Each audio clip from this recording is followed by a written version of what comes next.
You got an undercover police officer literally sitting passed out in that chair that doesn't do any drugs. He's not high.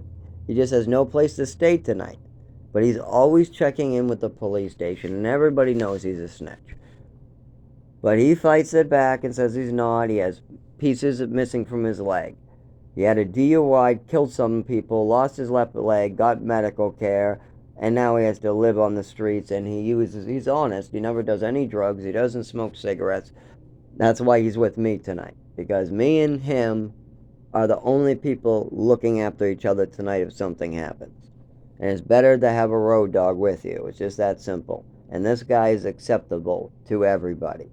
Even though he is a snitch, he isn't well known. I'm maybe one of the only people that know he deals with people in the prison system that are security. They have police badges. He deals with detectives who have police badges in Lowell. And he deals with some of the smaller police officers, bike police officers in Lowell.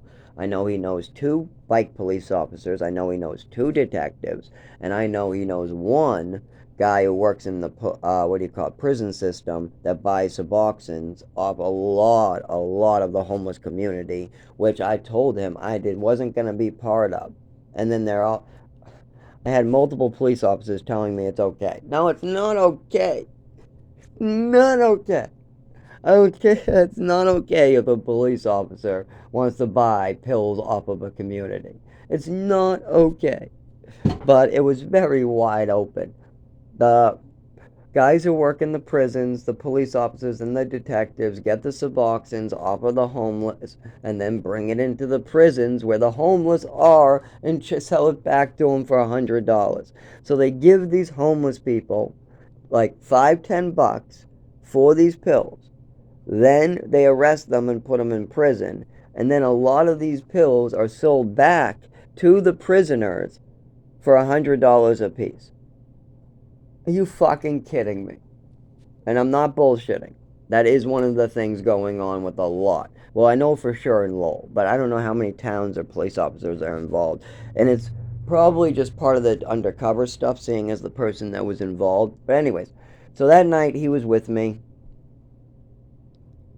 You can call him Charlie if you like, but that's not Bike Pedal Charlie. That was just one of the nicknames he would pick to confuse who is who. Bike Pedal Charlie's real name was Charlie Hart. That is, Charlie Hart is Bike Pedal Charlie. But Charlie, Spanish Charlie with the piece missing out of his leg, had like 5 different names because he worked with the police department. You like to confuse people. You learn that. I'm guessing the police department taught him it. Anyways, let's get away from that. So he was there that night with this kid with the watch around his hand, searching my bag. I had nothing. The police were outside too. The fake Charlie that actually works and sells information to the detectives, any information he could get, and he tried to get it out of me a lot of times, and I would throw him a bone here and there of assholes, really, really bad assholes that might be hurting people or killing people or might be in danger of hurting themselves or others. Yeah, those type of people. Some active sex offenders that might be trying to go after 16-year-olds, stuff like that would be passed on right away. Anyway, so that guy was with me, so at least I had something going for me. But what I really was discussing in the beginning of this is how I'm accepted by any community that gets to know me, except for criminals, liars, or people who aren't good at accepting their own shit. See, drunks, no, they're drunks. Thieves, like frickin' that Georgie, who I wouldn't let him even near my apartment. Nope, he wasn't even allowed to visit Dave or me, never. Why? Because he knows he's a thief. We all know it. You're a thief, Georgie. You know it. I know it. We all know it. He owns it. You got the liars. Like for instance, Shannon is a liar who will tell you he went to high school with you when you're 21 years old and he's in his 50s. He'll tell you you both worked in a factory together back in the 1980s when you were born in 1992. These are fantasy liars. You know that about them. They know that they have a problem. You don't have to argue with them about it. You don't have to prove anything to them. They know themselves. But so you get these rich assholes who don't know themselves, who don't reflect inwards. They don't look at themselves in the mirror or even understand the fucking words coming out of their mouths. Like for instance, a lot of drunks are really complex and deep. Like for instance, Jack Kerouac. But I got one for you. A lot of people are not alcoholics.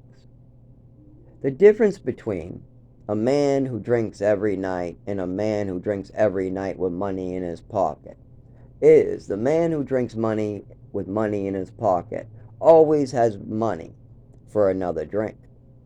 So I tell you, a alcoholic on the street doesn't always have an alcohol problem. He has a money problem. He does not have enough money for his alcohol. That's one that you used to hear going around quite a bit. And I thought about it for a second. I said, oh shit. Yeah. I mean, there are police that I see coming out of that bar smashed after 4 hours of drinking 5 days a week. 5 days a week I'll catch them coming out of bars smashed. And these are police officers. Month after month after month. Okay, how about the drunks? They're going in the liquor store 5 days a week, month after month after month. The guy coming out of the liquor store and passing out in the bushes out in the woods, month after month, every day.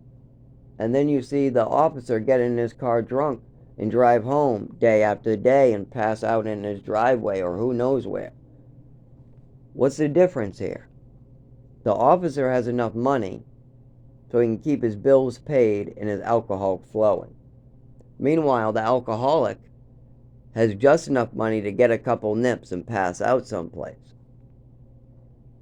He needs a job. And then after he's done working, he could pass out. A lot of these alcoholics could very easily do scrap metaling or something like that. But they can't drive anymore. They can't do shit. They need to sober up. Just like everybody needs to sober up. My answer is that nobody should be using drugs at work. You shouldn't be smoking pot or using alcohol during your shift. I've seen so many people get hurt. So many foremans let everybody drink during their lunch break. I thought it was wrong. Everybody else is like, what's wrong with you, Zach? I said, what do you mean he's getting a 6-pack of beer for us to drink? We're roofing. We're supposed to climb up on a roof, right? I mean, no, I'm not. I understand. I'm not, but you guys are drinking? What? We can't drink and roof? And then they don't come with a 6-pack. They come with a 6-pack each. There's just a bunch of 6-packs in a cooler. They come with a bunch of 6-packs. A bunch of come out of a truck. They take them out, put them in a big cooler with ice, and there's so many beers. I can't even count. That guy's on 3. That guy's on 2. That guy in the corner is trying to drink 6, I think. He's drinking 4, and then he's been walking to his truck, taking a beer to his truck, and then coming back for another beer. I don't know. I'm not really counting, but geez. And I've had 2, and I'm only 21. And it's July hot. If this was fall, I'll be fucked right now. Luckily, this beer is going to help me, I guess, but geez. All these people drinking, roofing, doing stuff like that. I mean, they said they were going to get a 6-pack of beer, and there was a 6-pack of beer, but most people are having 2 to 3. I mean, that's fine, but like, that's quite a lunch.